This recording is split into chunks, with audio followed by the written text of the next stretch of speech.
Kerja dah 2-3 tahun tapi masih lagi miskin. Tabungan masih kosong. Tuan-puan wajib tengok video ni sampai habis.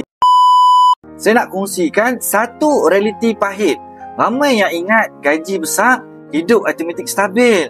Hakikatnya, gaji tak menjamin apa-apa kalau gaya hidup masih besar. Sebab itu, kita tengok orang yang gaji RM2,000 pun boleh survive dan ada simpanan. Tapi, gaji yang RM4,000 setiap bulan masih lagi sesak. Kenapa? Sebab pattern hidup. Baru setahun kerja, dah upgrade telefon. Nampak kawan beli motor, kita pun nak.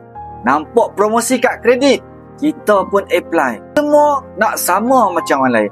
Akhirnya, gaji habis hujung bulan.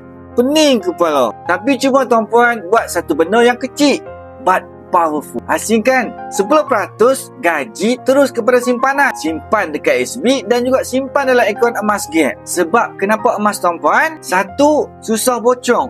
Yang kedua, tak terikut nafsu shopping. Yang ketiga, perlindungan inflasi.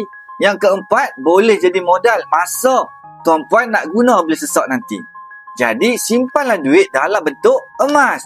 Kalau simpan dalam bentuk cash, hilang depan mata. Sebab emas makin sayang nak jual. Jadi tuan-puan, jangan tunggu gaji besar baru nak mula. Yang penting disiplin daripada sekarang. Simpanan kecil tambah konsisten berbeza dengan gaji yang besar zero simpanan. Rujuk pin video saya 5 langkah mudah daftar akaun dengan Public Gold. Kita mulakan tabungan hari ini.